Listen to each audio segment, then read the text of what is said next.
ঝুলন্ততে উদ্ধার ভাতারের শেরুয়া গ্রামে। আজ পূর্ব বর্ধমানের ভাতারের শেরুয়া গ্রামের মাঠে একটি যুবককে গাছে ঝুলন্ত অবস্থায় দেখা যায়। শেরুয়া গ্রাম থেকে প্রায় 2.5 কিলোমিটার দূরে মাঠে একটি যুবককে ঝুলন্ত অবস্থায় দেখে কিছু মানুষ ভাতার থানায় খবর দেয় এবং পুলিশ প্রশাসন তড়িঘড়ি চলে আসে ঘটনাস্থলে এবং ঝুলন্ত দিয়ে উদ্ধার করে নিয়ে যায় ভাতার হাসপাতালে এবং ভাতার হাসপাতালে জরুরি বিভাগে ভর্তি করে সেখানে কর্তব্যরত চিকিৎসকেরা তাকে মৃত বলে ঘোষণা করে এবং ভাতার থানার পুলিশ প্রশাসন মৃতদেহটিকে ময়না তদন্তের জন্য ভাতার থানায় নিয়ে আসে। মৃত ব্যক্তির নাম তন্ময় মণ্ডল, বাড়ি ভাতার থানার শেরুয়া গ্রামে, বয়স 30 বছর। জানা যায় তিনি একটি হোটেলে কাজ করতেন, অবিবাহিত ছিলেন তিনি। বাড়িতে উপার্জনশীল ব্যক্তি বলতে তিনিই ছিলেন। গ্রামবাসীরা জানান এই যুবক অতিশয় ভালো মানুষ ছিলেন। যুবকের অকাল মৃত্যুতে সমগ্র পরিবার ও এলাকাবাসীর শোকস্তব্ধ। কি হয়েছিল ঘটনাটা?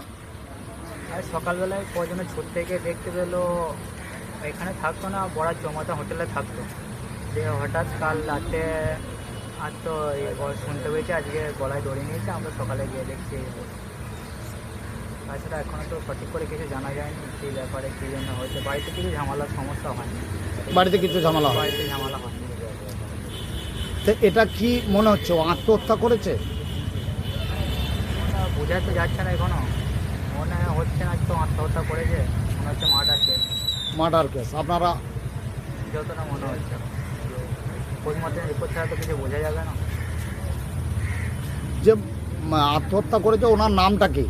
তন্ময় মণ্ডল, বয়স 30 বছর, কোথায় বাড়ি?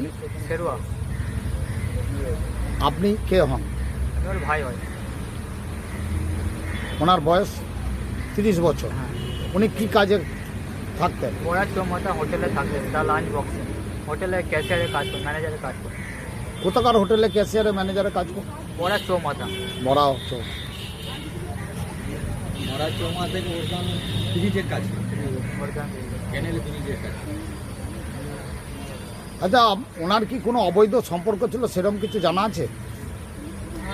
না না, সেরকম কিছু তো এখনো জানা যাচ্ছে না কিছু। জানা যাচ্ছে না। তাহলে আপনাদের অনুমান কি? আমাদের অনুমান তো এখনো কিছু বোঝা যাচ্ছে না। মনে হচ্ছে তো যে ও গাছে ওঠে তো আত্মহত্যা করার মতো ছেলে তো নয় এখনো। এখন আপনারা কোথায় এসছেন? থানাতে এসেছে। ওখান থেকে বডি কোথায় নিয়ে যাওয়া হয়েছিল? শেরুয়া থেকে হাসপাতালে নিয়ে যাওয়া হয়েছিল, হাসপাতাল থেকে থানাতে। হাসপাতালে নিয়ে যাওয়ার পর হাসপাতালে ডাক্তারবাবুরা কি বললেন? আর রিপোর্ট লিখে দিলেন দিয়ে এখানে পাঠালেন। ওখানে কি মৃত বলে ঘোষণা করেছিলেন? হ্যাঁ, মেয়ে তো বলে বলুন। বর্তমানে এখন কোথায় এসছেন? হাতার থানাতে। এখন আপনারা কি চাইছেন? যদি ও মার্ডার কেস হয় তাহলে ও তদন্ত করে সাজা পাক যে করেছে। ডাক্তারবাবু তো বললেন মার্ডার কেস।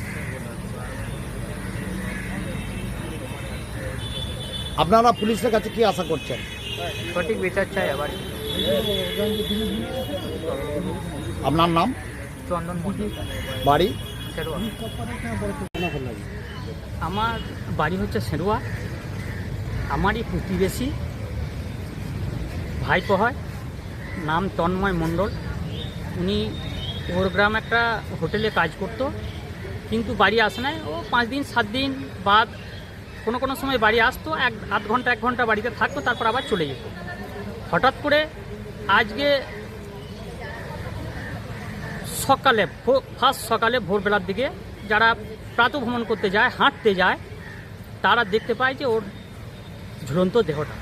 পরে আমাদের কাছ পর্যন্ত খবর আসে ফোন মাধ্যমে যে এরকম একটা দুর্ঘটনা ঘটেছে, তোমরা ছুটে এসো। আমরা আমাদের কিছু ছেলেপিলের সঙ্গে গেলাম, দেখলাম হ্যাঁ সত্যি ঘটনাটা এরকম। তারপর আমরা দেখার পর দেখলাম যে জিনিসটা আত্মহত্যা বলে আমরা কিছু মনে করলাম না।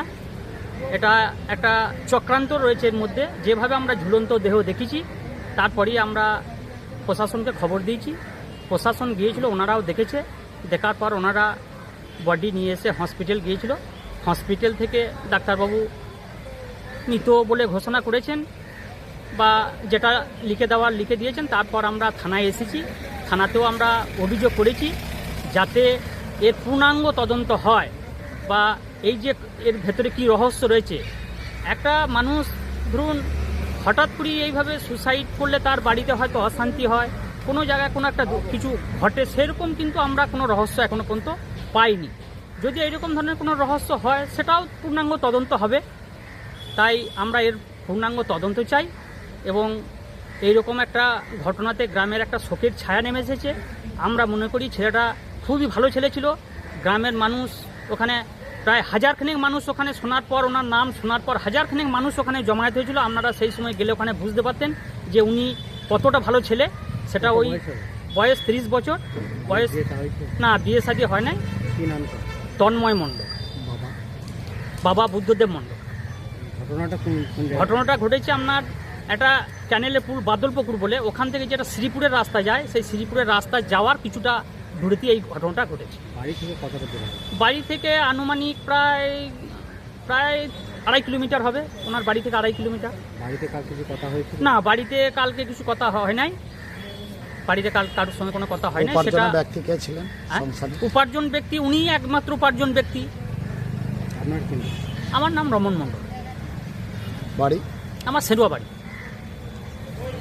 কোথায় এসছেন? কোথায় এসছেন? কিসের জন্য এসছেন? আমার বোন কত মেরে দিয়েছে, তাই দেখতে এসেছি। মেরে দিয়েছে? এটা কি আপনারা কল্পনা করছেন না যে না কল্পনা করছি। উনি কি বিবাহিত? না না, বয়স কত হবে ওনার? 30। উনি কি করতেন জানা নেই আমাদের। জানান। আপনি কে হচ্ছেন? মাসি, আপনারা থানায় লিখিত কমপ্লেন জমা করেছেন? আমি এইমাত্র এলাম, সব বেটা বাড়ি এসছে, ওরা করেছে। আমরা দেখবো বলে এই থেকে। আপনার নাম? নমিতা ঘোষ, বাড়ি? কাঁচগড়িয়া। ভাতার থেকে সঞ্চয় মণ্ডলের রিপোর্ট, সোজা কথা নিউজ।